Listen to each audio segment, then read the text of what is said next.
You said yes. And the moment you said it, you regretted it. A party, a dinner, a get-together with people you actually like. And still, from the second you agreed, a small, persistent part of your brain started working on the exit strategy. Fast forward to Friday night. Everyone else is out, and you are on your couch, in your favorite spot, in comfortable clothes, with the lighting exactly the way you like it. And you feel something that is difficult to explain to people who don't experience it. Not loneliness, not boredom, something closer to relief. Something that feels quietly and completely like home. Society calls that boring. Psychology calls it something else entirely.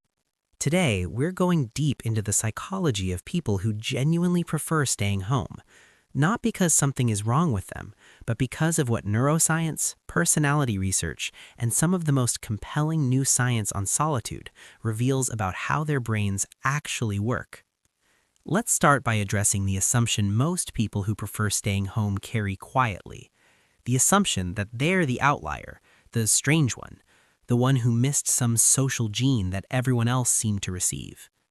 According to personality research, between 30 and 50% of the population leans toward introversion in some meaningful way. That's not a small, quirky minority. That's roughly 1 in 3 to 1 in 2 people walking around in a world that was largely designed for the other half.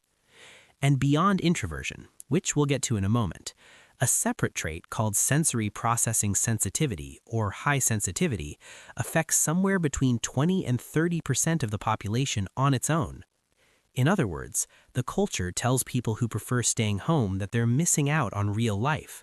But the data suggests they might just be living it differently, in a way that their nervous system is specifically designed to support. And the science behind that is more fascinating than most people realize. Preferring home isn't a personality flaw, it's a personality type. To understand why some people genuinely love being home, you have to understand one of the most important and most misunderstood models in personality psychology. It's called the Arousal Theory of Personality, and it was developed by psychologist Hans Eysenck in the 1960s. And while some of its specifics have been refined since, its core finding has been supported by decades of neuroscience research, including fMRI brain imaging studies. Here is the core idea. Your brain has a baseline level of cortical arousal, essentially how activated or alert your nervous system is at rest. And there is an optimal level of arousal at which you feel good and perform well. Too little, you feel bored and restless. Too much, you feel overwhelmed and exhausted. Every person is trying to stay in that optimal zone. The critical difference between introverts and extroverts, according to Eysenck's research, which was later confirmed by brain imaging, is where that baseline sits. Introverts have a higher baseline cortical arousal. Their brains are already more active at rest, which means it takes significantly less external stimulation to push them into the overstimulated zone. A loud party, a crowded restaurant, a full day of social interaction, these don't just feel tiring. To an introvert's nervous system, they represent a genuine overload. This is why the same Friday night that energizes an extrovert, the noise, the people, the unpredictability, is the same Friday night that depletes an introvert. It's not a difference in how social or antisocial someone is. It is a measurable difference in how their brain processes stimulation. And home, quiet, familiar, controllable, isn't where introverts retreat to hide from the world. It is where their brain can finally stop working so hard. For the introvert, home isn't a fallback, it is the optimal environment. But the neuroscience goes even deeper for what researchers call highly sensitive people. HSPs, which make up roughly 20 to 30% of the population, have a nervous system that processes sensory and emotional information at a significantly deeper level than average. They notice more, they feel more, they process subtleties in sound, light, emotion, social dynamics that most people simply filter out. And while this makes them remarkably perceptive, empathetic, and creative, it also means that ordinary environments, a busy office, a loud social gathering, even a perfectly nice dinner party, can be profoundly draining in a way that's very hard to explain to someone who doesn't experience it. Studies using brain scans have shown that HSPs activate a significantly larger network of brain regions when processing everyday stimuli than non-sensitive people. They're not being dramatic. Their brains are literally doing more work with the same inputs than other people, which means that for HSPs, a quiet evening at home with no obligations isn't laziness. It is essential maintenance for a nervous system that is working harder than most people ever realize. Not everyone who prefers staying home does so for the same reason. Psychologists identify a few distinct profiles, and they experience home very differently. Profile 1. The restorative introvert. This person isn't antisocial. They have genuine friendships, conversations they love, people they care deeply about. But every social interaction, even a wonderful one, costs something. Their social battery drains in real time. Home is where that battery recharges. They don't need to be convinced that social connection matters. They know it does. They just need silence first. And they've learned, sometimes through years of guilt and confusion, that the silence isn't optional. It's maintenance. Profile 2. The highly sensitive homebody. This person experiences the world at a higher volume than most. The light is brighter, the sounds are louder, the emotional undercurrents in social situations are more visible and more exhausting.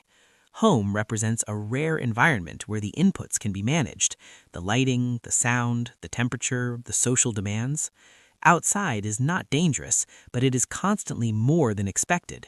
Home is where the dial gets turned down, where they can finally think without filtering. Profile 3. The intentional dweller. This person has done the inner work. They know they're an introvert, or a highly sensitive person, or simply someone whose richest life happens in small, chosen environments rather than large, unpredictable ones. They've stopped apologizing for the canceled plans. They've set boundaries around their evenings. They've created a home environment that actively supports their psychology: the right lighting, the right quiet, the right rituals. They're not hiding from life, they've curated it. And their social interactions, when they happen, tend to be fewer, deeper, and more meaningful than the average person's. They didn't settle for a smaller life, they chose a more deliberate one. Here is the part of this video that I want you to sit with carefully, because it matters.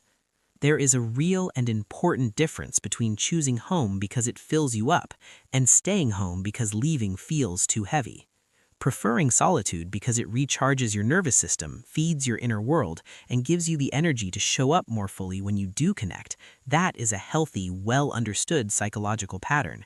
Science validates it, researchers celebrate it.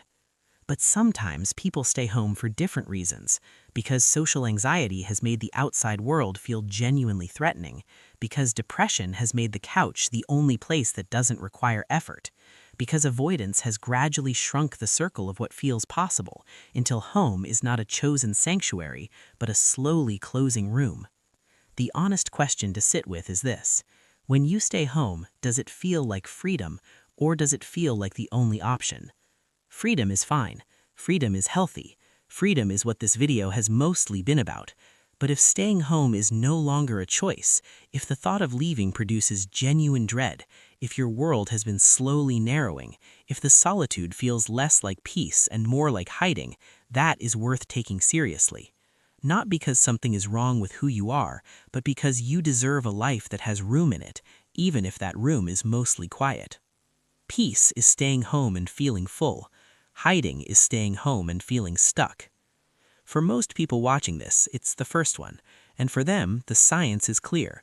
Their preference for home isn't a deficit, it's a design, a nervous system doing exactly what it was built to do in the environment it was built for. So, if you're someone who feels most like yourself in a quiet room with low lighting, no obligations, and the particular pleasure of a Friday night that belongs entirely to you, here's what I want you to know. Your brain isn't broken. It isn't antisocial. It isn't missing something. It is, in the most literal neurological sense, working exactly as designed, optimizing for an environment where it can actually function at its best. The world will keep calling that boring. That's fine. You don't need the world's permission to know the difference. The people who recharge in silence aren't the ones missing out. They're the ones who know what they need. If this video felt like it was describing you, subscribe. We publish 2 to 3 times a week, always inside the psychology of how people think, feel, and navigate the world differently. And the next video, it's a very different kind of topic. It's about people who watch the news and genuinely can't shake it, who hear about a tragedy on the other side of the world and carry it for days, who get physically affected by bad news on TV in ways that feel completely out of proportion. And it's not weakness, and it's not sensitivity for sensitivity's sake. There's a specific psychological and neurological reason it happens, and for the people who experience it, finally understanding why changes something. I'll see you there.